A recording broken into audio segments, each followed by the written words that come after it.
Hello, and welcome to Strange Dominions, where we unlock the mysteries behind the unseen and unheard, unknown and unknowable. I am your host, Octavian Graves. And I'm your co-host, Ian Burton. Welcome. Thank you. And tonight, we are speaking with Man of Madim, otherwise known as Quinn Covert. He is a ceremonial magician and TikTok creator, where he makes educational content about ceremonial and Solomonic magic on TikTok. Yeah, he was a real joy to talk to, and he is one of the... He's been a guest I've wanted to get on here, and I know you have needed to talk to somebody of his caliber for a while. And he has history in both the Golden Dawn tradition, and has been a part of a lodge. And he has more recently shifted into work with the Goetia, the Greater Key of Solomon, and more focus on grimoires. And he is specifically by the book in a way that is truly commendable. So we wanted to have him on here to get his insight and talk to us for other people who are starting down the practical path of grimoires in the Solomonic tradition. And, you know, we go into all kinds of things on how to make tools, the purposes of making those tools. We go into the planetary hours and days and you can make them, and all the intricacies that often we don't get to talk about on shows like this. So it was a joy to have him on, and I love talking to him about grimoires, and he taught us a lot about Golden Dawn stuff that I was unfamiliar with, and really great guy, just very fun to talk to. So I think you guys are really going to enjoy this one, and there is a Patreon segment included in this where we kind of go into the step-by-step guide on grimoire magic and kind of how to get started with it. So I think you guys are really going to appreciate it. As always, if you have seen something strange or unusual, such as a cryptid, spirit, UFO, or anything in between, please send us an email at strangedominionspodcast@gmail.com. As well, if you are a magical practitioner who has had weird things happen during your practice, please send us an email and you can be on the show. As always, we do have our Patreon. It's only $4 to sign up, and you get exclusive content such as extra episodes, Patreon segments, and merchandise, and the ability to be on the show. So the link for that will be in the description below. Without further ado, we bring you Man of Madim.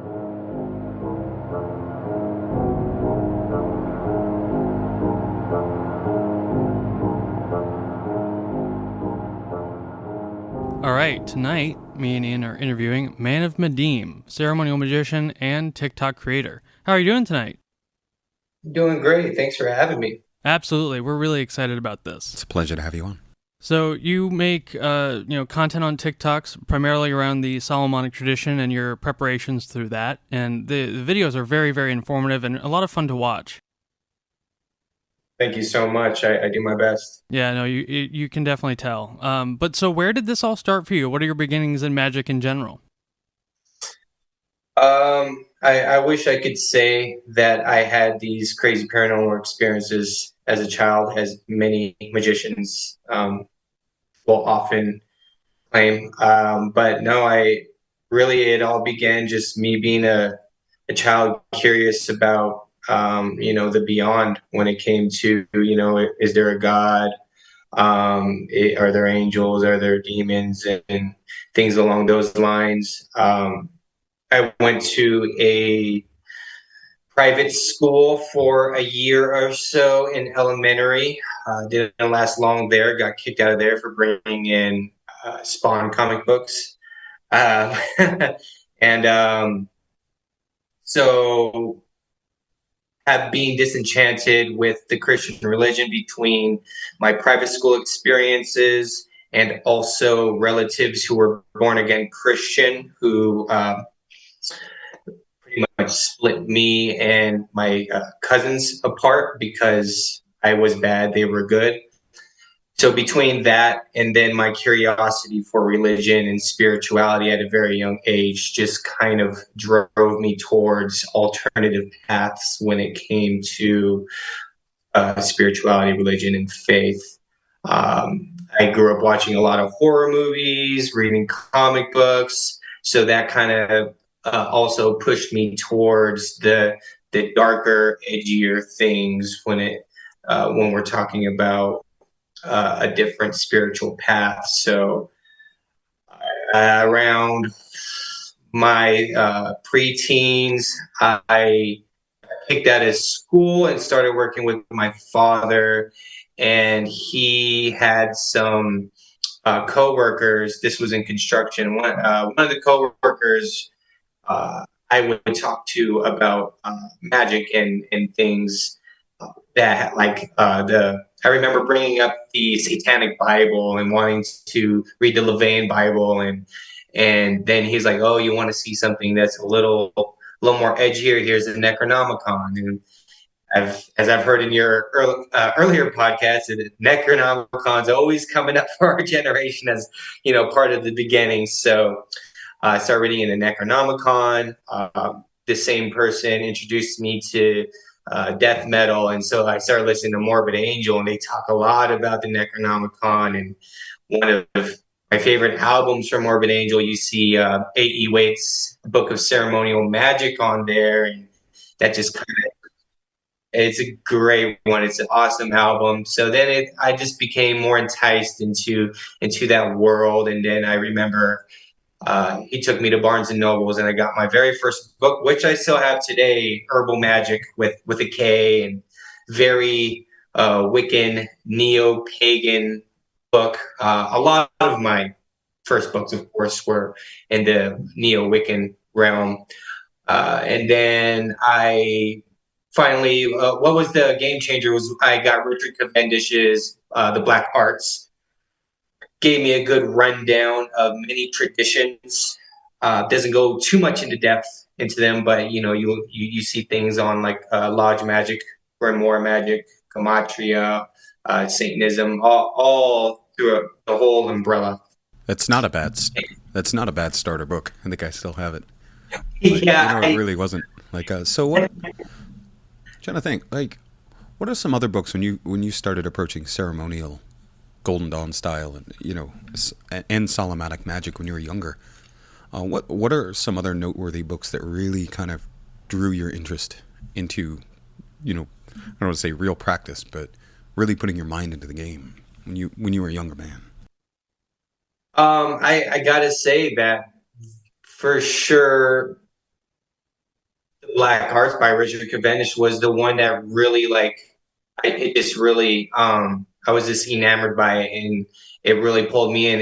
If we're talking about a book that was focused on a particular system, I think what really kind of introduced me into it through a bit more of a safe lens was Janet Farr's Witch's Bible, and that really exposed the meat and bones of traditional witchcraft to me, especially being used to things that the books that you'd find on your corporate bookshelf.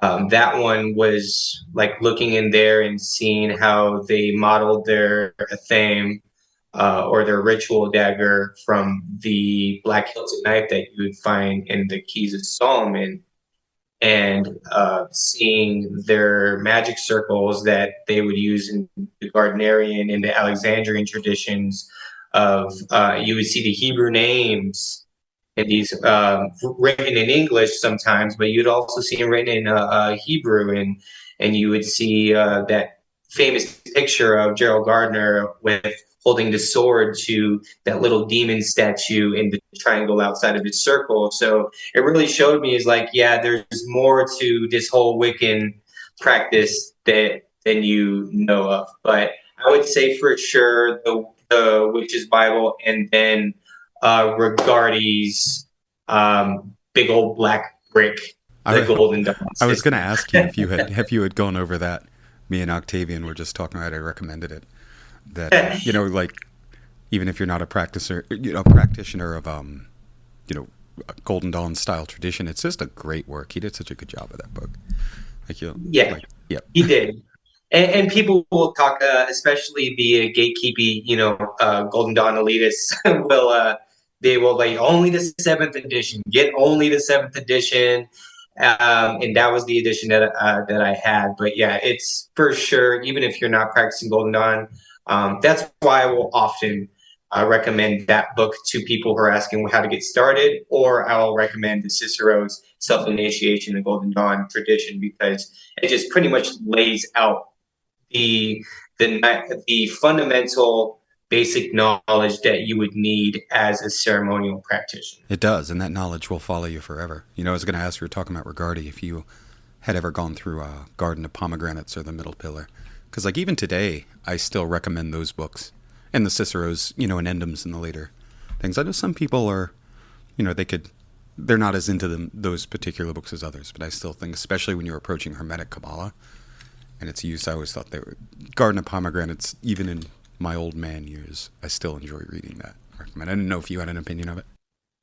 Oh yeah, I got the three cornerstone books of regarding.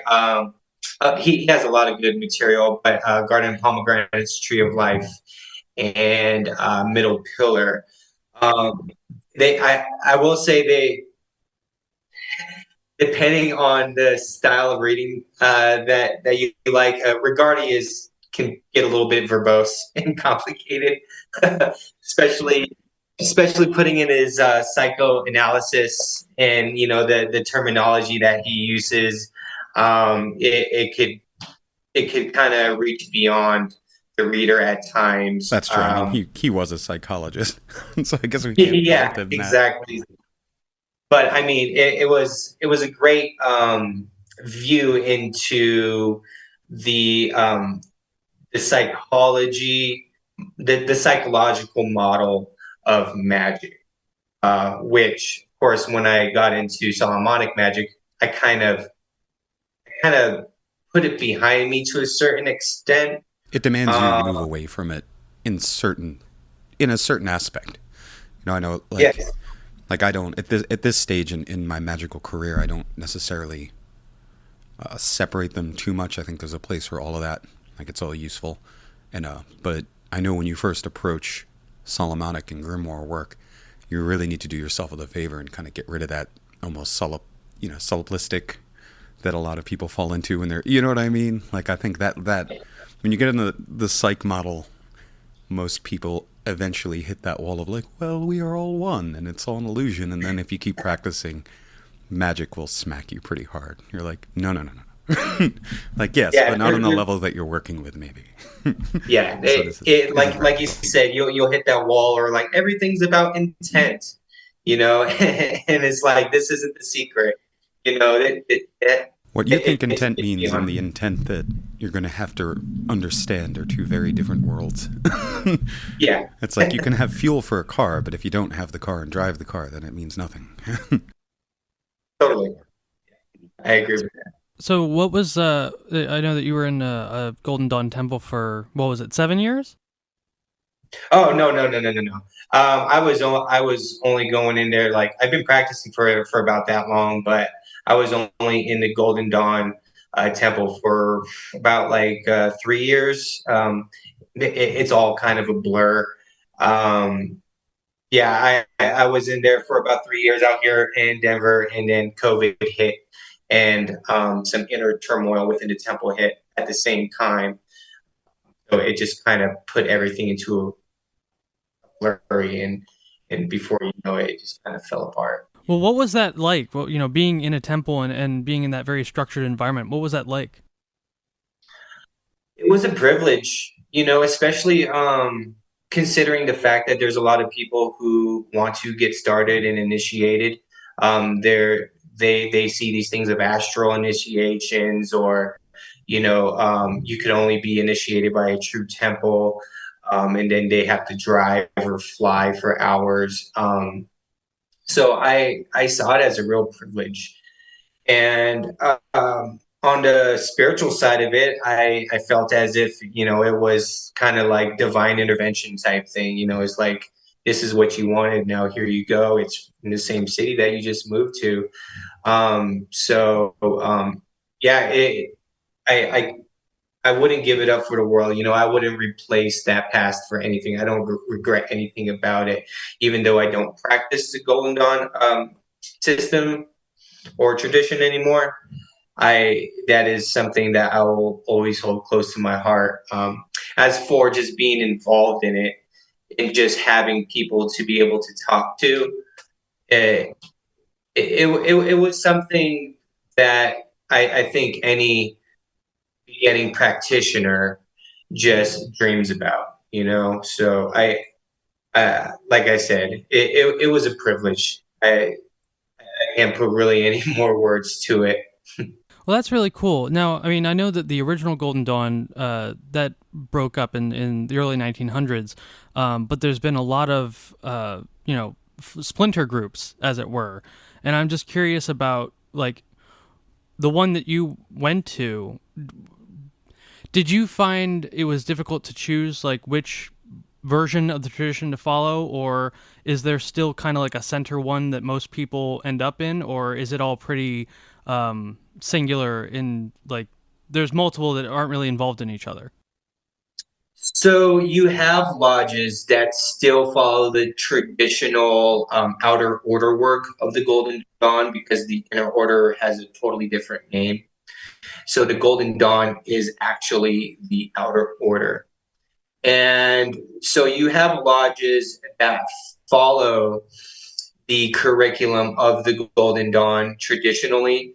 And then you also have one of like the splinter groups like the Stella Matutina.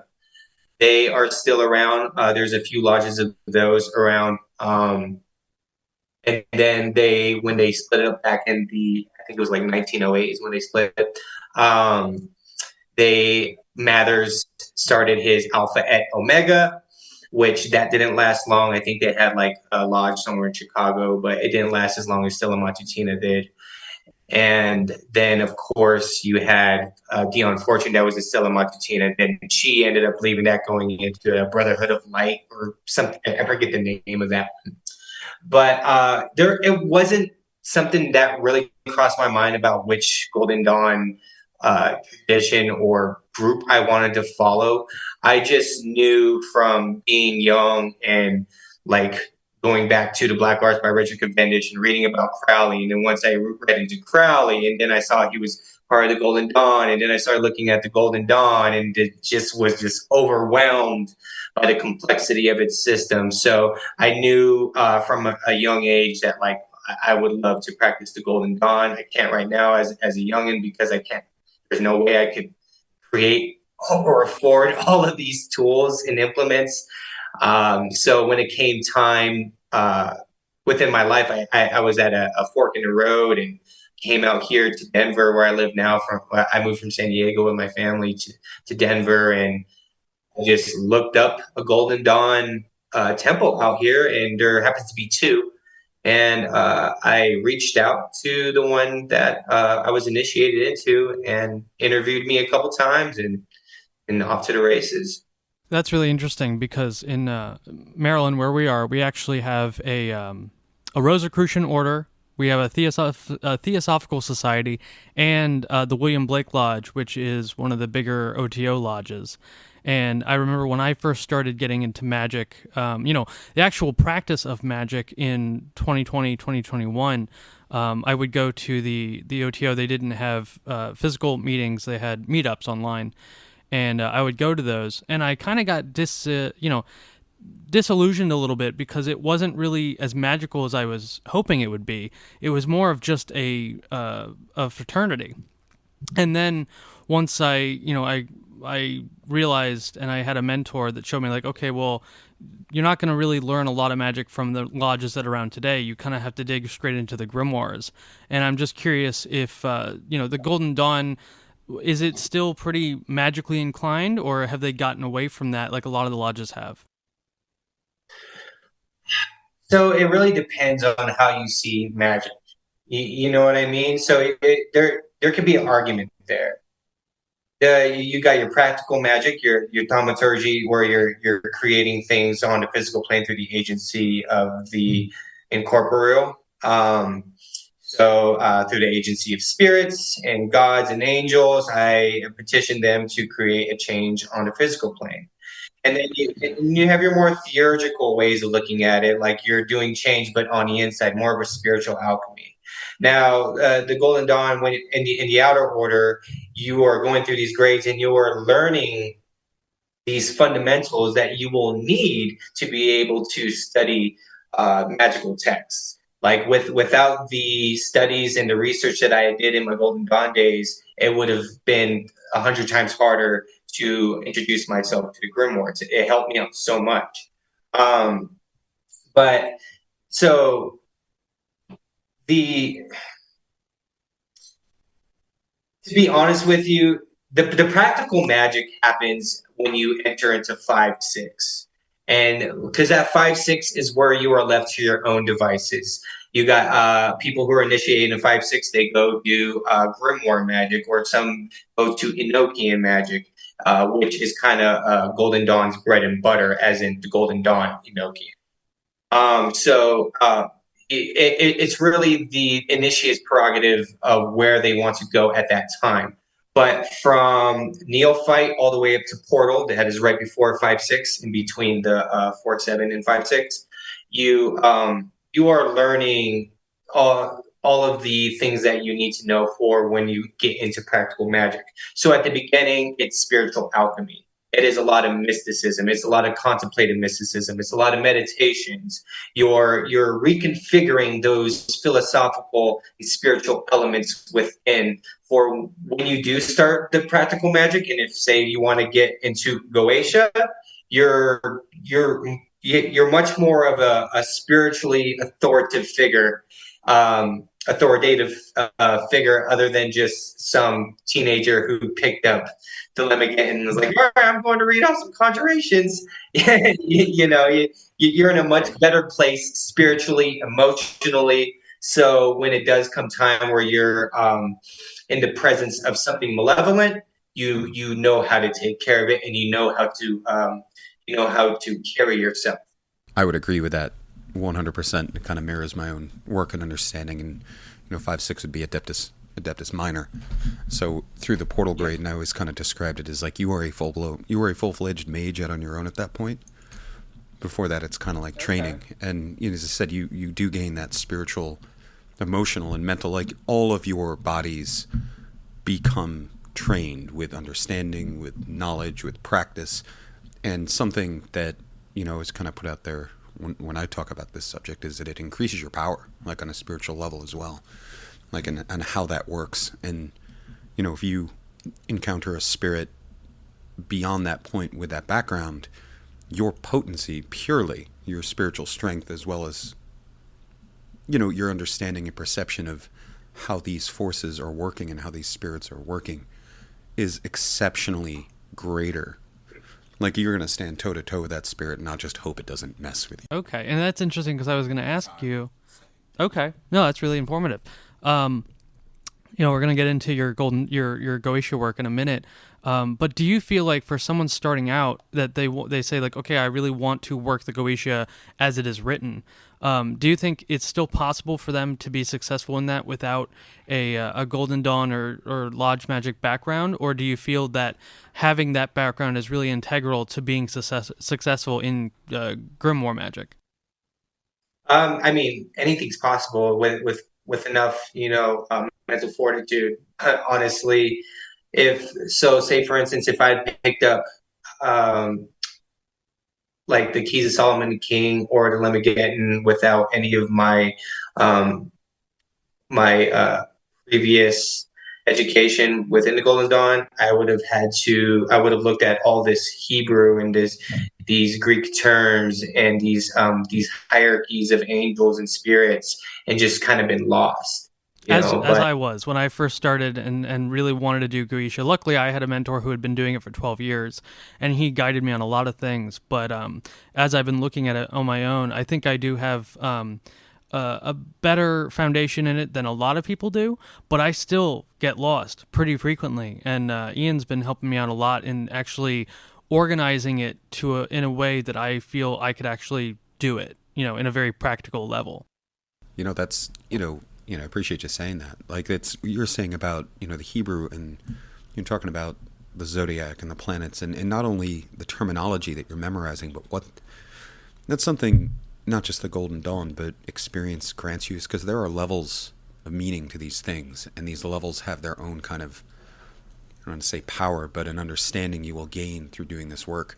And when you gain that understanding, it adds to you internally in that alchemical way. That's how I see it. So, like, first you learn the letters and the god names and where they go, and the different planets, and then as you work with them over time and you gain your initiations in whatever way that may be, they have the depth of them, sort of like maybe in a Kabbalistic sense, you get it from a Asiatic level to a Yetziratic level, where like you understand the point of them, what they are, and then at that point you gain that understanding. Then you can kind of pull that energy almost subconsciously into your work. That's can be very hard to convey, and that's why I think a lot of people like you do that work and you have to kind of spend a while doing it to learn that Hebrew and to see it from the Hebrew perspective and the Hermetic perspective. It takes a while, but you're right. Like it does nothing but increase you to do that work. It does nothing but it doesn't take away anything. It just makes you better. Yeah, exactly. And of course, it helps like your perspective when you step into it. If you step into the Golden Dawn and thinking like that's the only way, then that will hurt you for sure.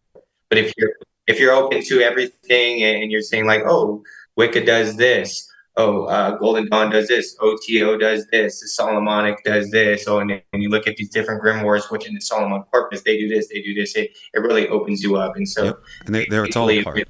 It's all apart. It's all yeah. magic's endless and fascinating, and that's what makes it cool in my eye. Well, that's really awesome. And yeah, the golden, I kind of ignored it for a long time because I was focused solely on the grimoires and kind of using those as my teacher. But over the last month or so, I've been kind of opening myself up to the Golden Dawn tradition and methodology, while also researching the grimoires side by side. So that kind of brings us, at what point did you realize, okay, I really want to work the Goetia, and what were those, beginning stages like for you in really digging into that material? So when COVID happened and then the schism between my group happened, I was already interested in grimoires. Grimoires were my aim in the first place.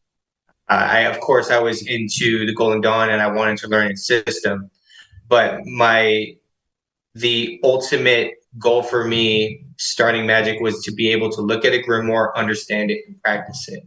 And I knew Golden Dawn was means to this end. So when my group fell apart, I that's when I decided I was still trying to go through the initiations because I was still in touch with my Hierophant who was initiated into 5-6 before it fell apart. So we did actually my 4-7 initiate, or no, my 3-8 initiation was actually just me and my Hierophant. So I was doing my best, and I was finishing the knowledge lectures, and I finally finished my final topic paper for that grade of practicus, and it was a good like 15-20 page topic paper on spirits, and I found that I had no one really to grade it or look at it or read it or give me any feedback on it. So I just kind of felt, it kind of deterred me to keep on going. My whole goal was to make it to 5-6. Make it all the way to 6-4 or 6-5. But that's just not the way it worked out. So when I just was totally disenchanted with the whole system at that time, and the not really the system, but just the immediate group that I was part of, it kind of told me it's like, all right, now it's time to go to the practical magic. This mystical contemplation, these meditations are cool. The mysticism is awesome. It really opens my mind when I look at major arcana, and I'm able to see all these correspondences and do this path working and things such as that. But I was like, all right, well, let's get down to the meat of magic, and to me, that was spirit. So that's when at the end of last year is when I was like, all right, now I am going to focus on the grimoires. Of course, I was kind of jumping around between certain grimoires, not knowing exactly where to go. But there was a moment, and here's kind of some of my paranormal experiences. Kind of started happening in the house when I was trying to mix Golden Dawn ritual with Solomonic conjurations. They weren't big incidents, but there was things like plates flying off the wall, um, a disembodied voice from another room. A bigger one was my wife's car was backed down the driveway halfway, which is kind of a weird one. I didn't know spirits drive cars, but but it was for sure. It's a new car. There's no way that the tranny slipped and it just stopped. It's a very strange thing because it's on a slope. It was strange, and it happened two times, almost. Well, one time, 1 year, and then the next year, almost to the date, happened at the same time. So if someone's trying to pull a prank on me and back my wife's car halfway out the driveway and then just leave it there, that's a weird prank. That is. Let me ask you one question about that, and there's no right answer. You know, around that time that more paranormal, things started happening for you. Did you remember? Was that around the time? Have you performed the Steeler Jew, like the headless one? No, I have not performed a headless one, and for the reason that I hear a lot of flack about it from there's people that will say like, oh, it makes sense, and then there's others that like, oh, why are they taking the PGM ritual and putting in a Goetia? Oh, that's just Crowley. So I kind of just brushed it off, but as I learned more about it, I was like, oh, that makes sense. Yeah, doing the headless rite is one of my favorite and kind of a cornerstone of a lot of what I do. Got you. It Mm-hmm. is it's a very powerful ritual. I guess it popped in my mind. I was thinking of Parsons and um, Jack Parsons and back when they did like the Babylon working with Hubbard and Cameron and in the early days, and there was a note. I can't remember if it was from Parsons himself, but they had mentioned doing, well, they called it the Bornless one, right, from Crowley, because he was their mentor essentially, and they described when they performed that rite in full ritual for the first time in their house, they began to have a lot of traditional paranormal things happening. Like their house essentially became extraordinarily haunted. Like when they performed that specific one. I mean, I'm sure the rest of the high-end rituals that they were doing didn't help. Well, it's interesting because a lot of people look at it and it's kind of described initially as an exorcism, and that's the way it reads. But it's also, it can also be used as a command, as a thing, telling whatever's around you that you are here now, and they're going to listen to you and do whatever you say. So that's why, to me, it is such an important ritual and one that I do on a daily, if not weekly, basis. And yes, I could say that some of our listeners are far more they're proficient with the PGM and the headless one, and we'll have a lot of commentary about our comments. And I'm sure so we could talk about that. Rituals could deserve like 3 episodes on its own. So when you said paranormal stuff was happening when you mixed the two, I mean, were you doing just reading out the conjurations, and then you were Yeah, it getting was like, for instance, conjurations when it came to like consecrating water, and then there's certain conjurations of like where you're calling out certain names, and I believe I was using the veritable keys of Solomon. Um, and I was using that I was mixing that in with consecration of magical water is what it was called within our temple, the temple that I was part of. And you call on element like for Nixa, like the queen elemental of water. And then you call upon like the king of salamanders, Jinn, and you call upon these elemental kings and queens. Um, yeah.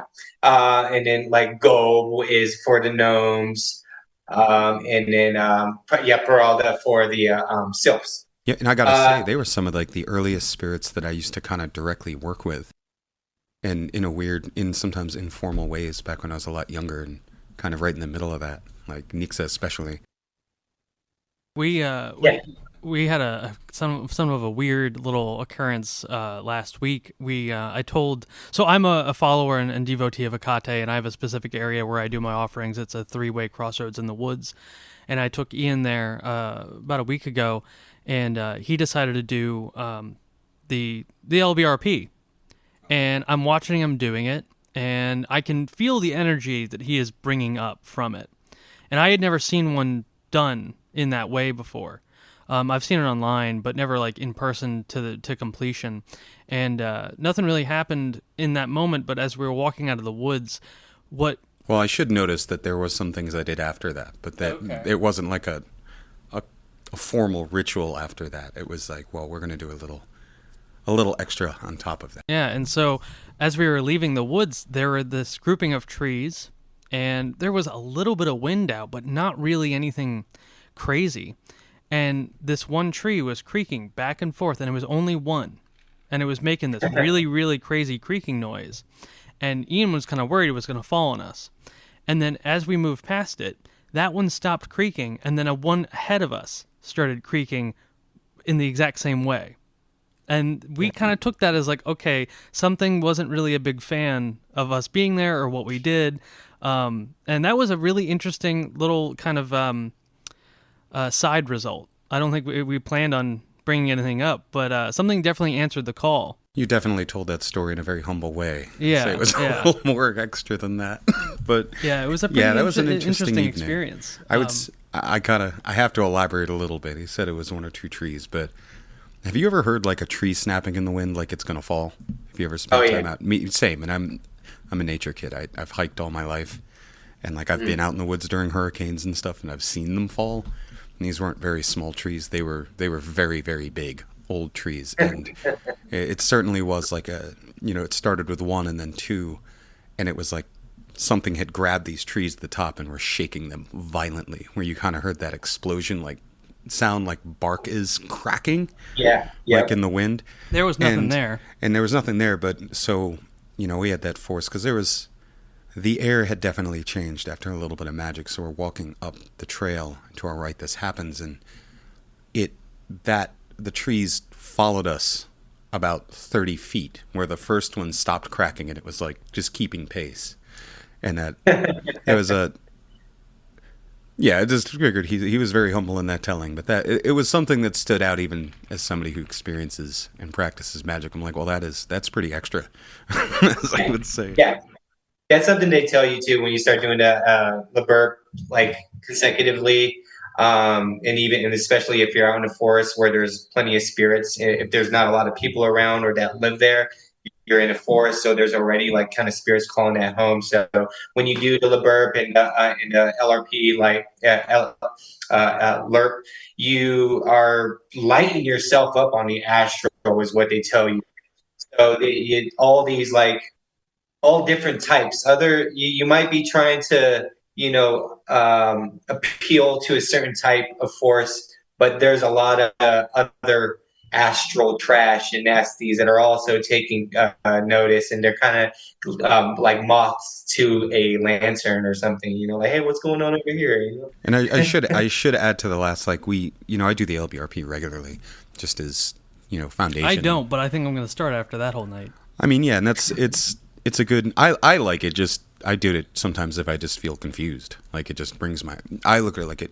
And actually, before we even started the interview, I was thinking about bothering you for discussion on that because it's such a basic ritual, but it's so absolutely important and layered. Because especially some of our listeners, I think, would get a kick out of us discussing it.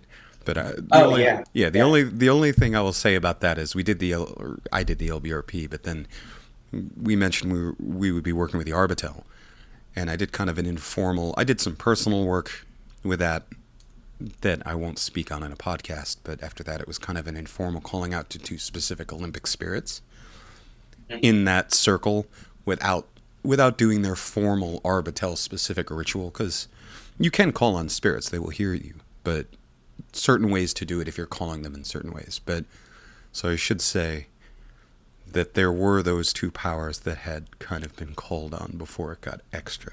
That anyway, on the LBRP, because that is such, I think it's an important ritual no matter what. Because it's interesting. Some people in the grimoire scene and the Solomonic scene even, who don't really like Golden Dawn style magic or don't follow it, have noticed that even them who are very far away from that style of practice, often even they recommend doing the LBRP, which is interesting. Just I think it's a. What are your thoughts on it? For the LBRP, or the LRP in general, the Lesser Ritual Pentagram, you're dealing with, as what I was taught, you're dealing with your auric field, your field of sensation, your body of sensation. So when you are banishing, you aren't exactly like, it's not going to work for a heavily haunted home. It's just probably going to make things worse. But what it does, like for instance, if I go into my temple and I do the burp, it really clears any type of more. I hate to say like negative energy because it's such a new agey way to, but it really clears my auric field of any type of thing that I've been holding on to subconsciously throughout the day or anything like that. So it helps clear my aura. It helps clear the surrounding atmosphere of anything that might throw me off balance or anything like that. Um, I think the big problem is, like I said, it's not going to clear out a haunted house. So, and you got a lot of people thinking like, oh, lesser banishing of the pentagram ritual. So it's banishing. So if I go into this place where doors are slamming and I do this, it's going to banish. That's not exactly. And you're right. I think it could potentially make it worse if you're not following it up with something greater, and applying yourself. Yeah. That's why they give you the rituals at hexagram, the supreme rituals at hexagram, all the way up when you get to like the Philosophus and then the 5-6. But I never learned those. I never learned those. They're interesting. It was a while before I started practicing them, like way after I'd kind of like done a lot of the other Golden Dawn. I mean, it's still years ago now, but I hope you stay tuned and listen to some of the continuing episodes of this podcast, because I'm going to be doing, I want to say especially either on an episode or as an addendum about all of the hexagram rituals and how they interlace with more traditional planetary magic. By the way, this is news to me. I didn't know about this, but I'm excited for it. Well, you knew what I was.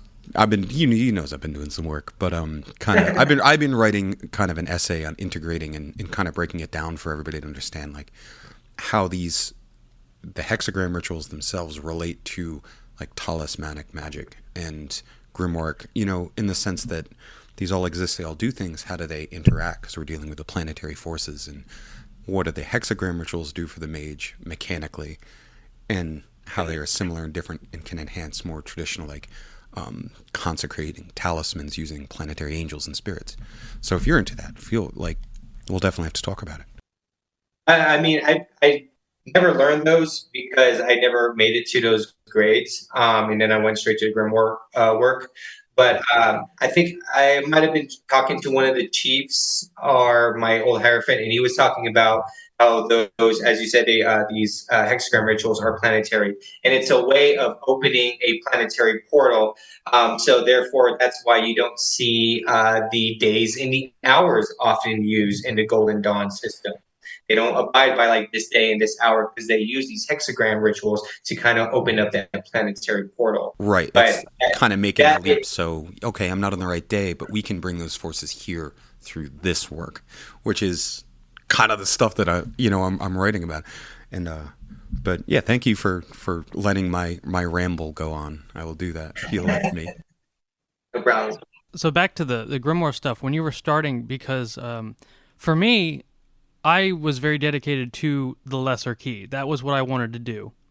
But as I was reading it, I started going back to the PGM and researching that, and then I went to the Hygromantia, and then I went to Liber Geratus and the Heptameron, and it was really helpful for me to go back and watch this system grow from its beginning to where it ultimately culminated in the greater key or the lesser key. And so I'm curious, why the greater key, and did you use any other grimoires to help inform your goetic practice? So I went towards a greater key because I initially perceived it as not being goetic, but it very much is. But I went towards the keys of Solomon the King because it was the very popular Mather's edition of it, and Goetia at the time, where the Lemegeton was so popular amongst the demonology. Yeah. So I was kind of turned off from that, and at the same time, coming from my Golden Dawn perspective, I was like, oh, first I want to work with angels and work my theurgy. So when I do try to work with the lesser spirits, I'm have more of a firm hold on myself, my practice spiritually. But so at first I didn't want to go into Goetia. I looked at Arbitel. I was looking at the Heptameron because everything's an angel in the Heptameron, even though it's not. Um, and So that's why I kind of went for the. At first, I got the veritable keys of Solomon, and you're going to see all of the archangelic sigils in there, and the planetary squares, the same things you will find in the Magus or Agrippa, And then I wanted to try that. And I ended up taking a class from Aaron Leach, and that kind of drove me more towards the Key of Solomon the King. And when you're studying the Key of Solomon the King, you kind of run into a wall when it comes to the pentacles, because when you're reading the operations and the conjurations, it talks about having certain pentacles, like planetary pentacles, that you're trying to use to imbue uh, with the spirit and their virtues and their office. And then there's also the planetary pentacles that you use to help call these spirits. Like a lot of the first pentacles that you will see in the planetary sections are usually have to do with working or calling or making those spirits obey. And but then there's these other pentacles that they would talk about that had to be sewn onto your linen robe, and there was no distinction between this. And they say that I believe that they say that it was just Mathers didn't know that there were. He just conflated the pentacles together. But these pentacles that are supposed to be sewn on the front of your robe were the 10 Kandari. 9 or 10 Kandari, I forget, but they're the Kandari. And, scholars would argue about what these were and everything. But recently, one of the Solomonic scholars, Brian Johnson, he put out on one of these Facebook boards finally a divergence of these Kandari, like fully printable, and you can see clearly what they are. And this has always been that Solomonic puzzle. So, so Yeah, going, Brian Johnson's a really, really great scholar and really good author as well. he is. He's phenomenal. So going back to why did I go to the Lesser Keys? It's because when I was trying to study the Keys of Solomon the King, I was acquiring everything I needed for it, and then I ran into the Kandari, the Kandari thing. So this was before Brian Johnson put out the Kandari pentacles that we're able to use. So now I'm going to implement those into my lesser key work.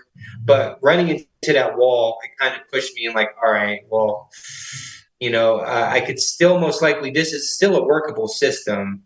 But then I had an experience during a outer body experience while I was sleeping. I like to call it astral projection. I like to call it outer body experience. I don't know for a fact, but I talked to you about Yeah, you this did. That was a over really interesting TikTok. story. If you want to go into it, please do.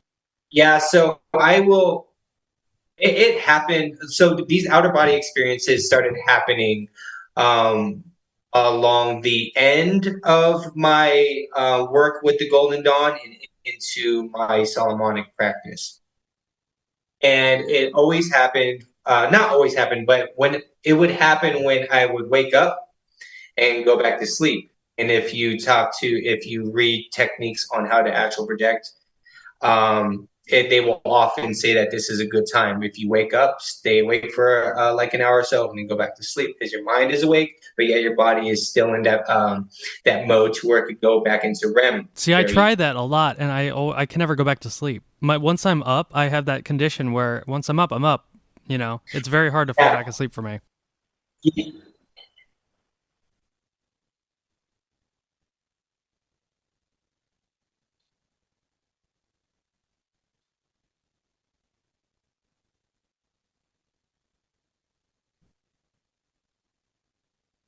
yeah. That's another technique that I've also read about. But so this started happening when it first started happening. I felt myself get pulled out from my feet. Now it's weird because I'll lay there and then I just focus on my breathing, and then I'll get into that state where it's almost like sleep paralysis, right?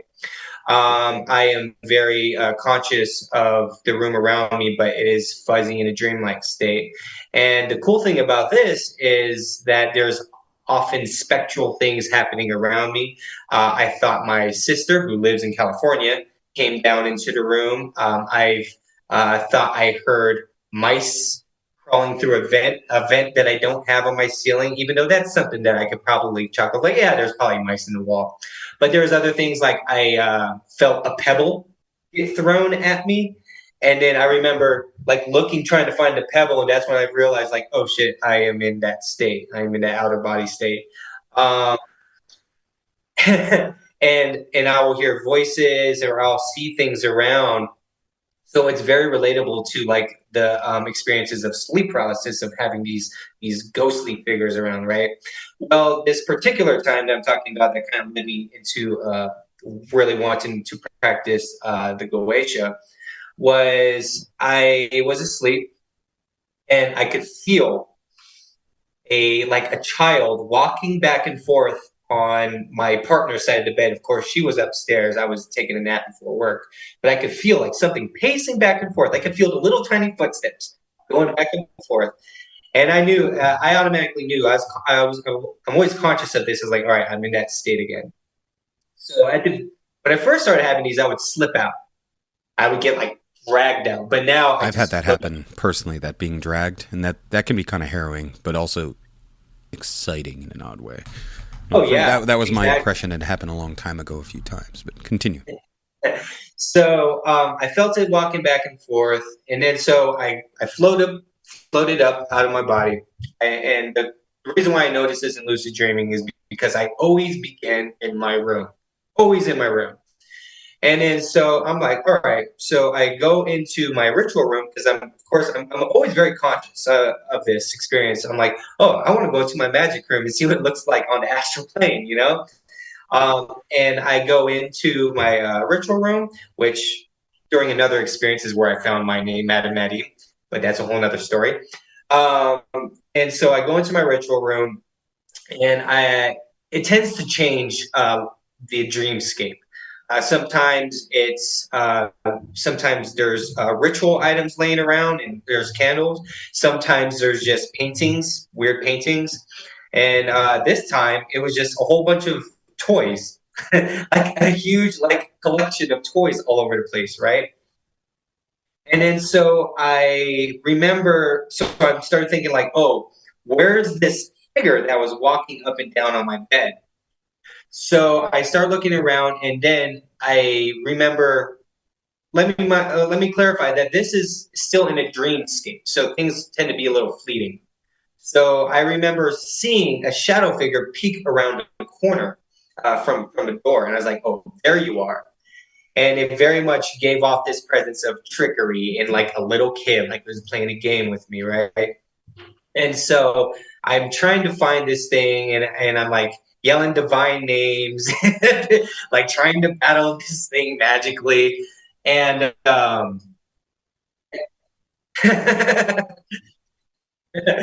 so I I finally a few things happened because like I said, it's in a dreamscape, so it's still like things that like happen in a dream that like just pass by, like random shit will still happen. But I end up back on my bed, and this this child with it has a face that kind of looks like my daughter's and my sister's melded together. It's a bit it's a, yeah, it was a bit weird for sure. And I remember laying on my bed, and it looks over my shoulder at my face like, "Oh, hi." And then it goes to the side of my bed. And then so this is where I start asking it questions. And just recently, along with this experience, I started asking names. So I asked, "Oh, what is your name?" And this spirit was like, "Oh, so you want to play with me?" Or something along those lines. It was like something like, "Oh, so what? You trying to get into some real stuff now, huh?" And I was like, "What is your name?" And then she said, "Bele." Now, automatically, being in this state, certain things just automatically click. And I was like, "Oh, I know that's a name from a grimoire. I'm pretty sure it's from the Goetia, but I didn't know for a fact until I woke up and checked later." So I was like, "Oh, Bela, okay. What are your incenses?" I asked. And this childish like spirit said, "Mint and lavender." And I was like, "Okay, mint and lavender. That's like more lunar incenses, but all right." And so I remember kind of registering this. And then she gave me another set of fumigations, but they were the total opposite. They were garlic and onion. Yeah. And the funny thing about this is when she would told me the mint and lavender, it was very much like a kid playing like mint and lavender, like very playful. But then when it said onion and garlic, it's almost like they were interrogated by another presence in the room that told her like, "No, what are your your fumigations into like onion and garlic?" You And know, like that almost like that makes sense. Maybe it's like on the first, it's like, hey, I like these, but then because of that force, you These are what needed to my know actual either fumigations to are. actually bring it or maybe to dismiss it. Like these are the ones you don't want people to know about, but you need to know all of them. yeah, exactly. And that's how I took it too, because it was very end of the spectrum things, like two different extreme, you know, incense. So then when I remember waking up from this and just being like having all this adrenaline, like holy shit, Bela, Bela, Bela. And then I looked into the Goetia, and I'm looking through all the 72 demons, and then I see Bela is one of the demons you don't really want to conjure. It's the The, demon outside of the four kings. He's like the one you really don't want to touch. yeah, yeah, Originally I was going to ask you, because I mean, there's Beleth and then there's Byleth with an I, and they're two different spirits that get conflated together a lot. yes. So the way it was spelled was Beleth, and of course the way I heard it was more like a BA. And then I looked at Peterson's footnotes down below, and Alet with an A is also another way to spell it. Wow. Okay, that's fascinating, Yeah, man. yeah. So that was like a huge thing for me, and that's what kind of like drove me. Like, all right, let's really try to do some real spirit work. And so that's when I diverted my attention in my crafts, in like my tools and everything towards the goetic, um, the Goetia, the Lemegeddon. Because still, even though I was on the path of the Key of Solomon the King, everything I have can still be used for Goetia. It's actually less material used for that. One an interesting experience that happened to me in Dream. Now I've never astral projected, and this was very much I was asleep when this happened. I kind of interacted with the spirit. I don't know if it was actually the spirit objectively interacting with me or if it was just my mind. But the spirit desperate, like very much wanted me to basically make a deal with it, and I wouldn't. And he said its name was Bune, and I know who that is. And I've read about this, and my mentors talked about it a lot. That when you start really getting into it, and you what we'll call like truly orient your heart to the work, things start calling to you. Even if you don't plan on calling them, they start calling to you, and it's a really interesting phenomena. Oh yeah, I would totally say that that's what this was. And going back to like the Golden Dawn thing, that when you're learning all of these correspondences and everything, you start to dream about these things, and that's what they talk about, like about integrating it into your subconscious. That's why you begin your life becomes magic more than you trying to practice magic in your life. So yeah, within any tradition, once you really put your heart into it, it does start calling out to you. Um, yeah, let me touch on another experience since you are a practitioner with Hecate. I'm not saying that I came across Hecate in one of these experiences, but it was very seeing that dogs are like her animal, amongst other animals, but dogs are the famous ones. Um, Another one of the outer body experiences I had during one of these dreams was I went to a ritual room once again. I drew a circle. I drew divine names all around the circle, and then I looked into a scrying mirror that in the dream I posted on my south end of the wall right here in front of me. And as I was looking into this mirror, I see a staircase behind me, which would be the wall behind me, and I see figure a shadow figure walked down it and then approached the circle, and she had on like a black peacoat, and she was a black woman with like a bald head, or at least like very minimal hair, and she told me her name. She tried to shake my hand, and I went for her hand. I was like, oh wait, you can't step into the circle. And then she abided to it. She's like, oh, okay. And she gave me her name, which I kind of remembered. I wrote something down along the lines of which I think I remembered. But when it comes to certain names, I usually not try not to give them out. But um, that happened, and then, like I said, it's in a dreamscape, so it changes really easily. I found myself in a weird bathroom looking at pictures of faces and other names. And then one of these faces started turning into this grotesque, skeletal, zombie-like demon face, right? And then once it like fully transformed, I had this vision of a old hag run across a window, and then a dog barked and woke me up. Yeah. And I remember like that dog bark was really like an alarm clock, like it like gave me like an adrenaline rush, and I woke up like, holy shit, like what was that? And my first thing that came to my mind, like dogs, Hecate, oh, liminal spaces, you know what I mean? Like being that goddess within that area that's kind of like the intermediary between things. I was like, I don't know, was that old hag Hecate, or was it Hecate's dogs like get out of this right now, like waking me Right. up? And her hounds, like she's a goddess of many things, including kind of a guardian of the underworld, and one of those deities that can hunt down a demon and put them back where they need to be if they are not where they're supposed to be.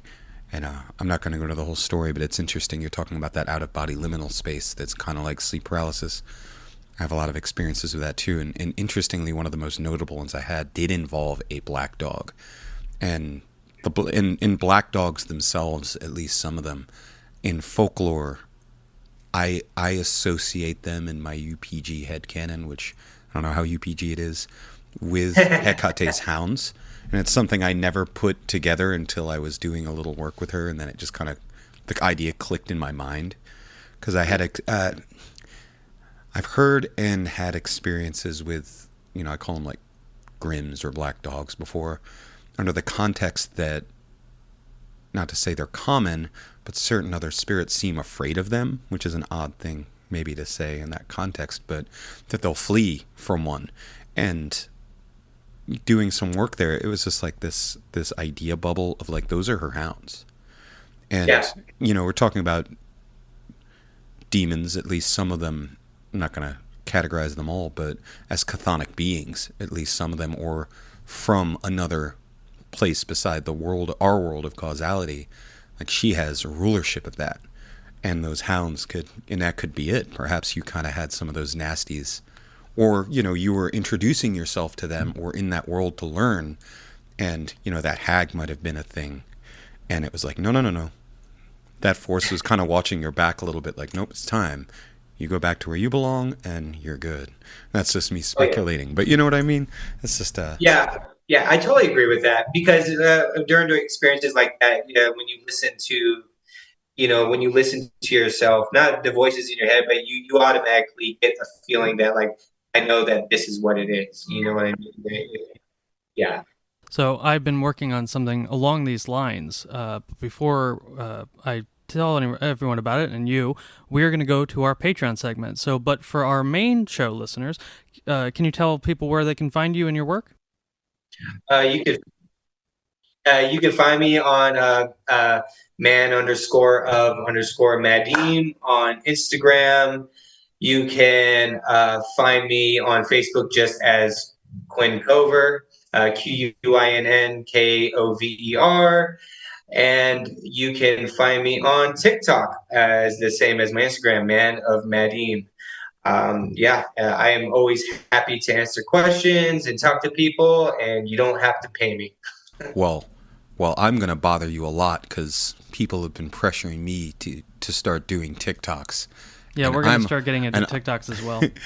and I'm a little ADD about it and intimidated. Not really. And I was like, oh, and then I found you and you do them well. So I'm probably going to bug you and be like, hey, man, here's $1. I was like, help me out. And I'm going to put all those in the show notes. So, Quinn, thank you so much for coming on. We really, really enjoyed talking to you. Awesome. Thank you for having me.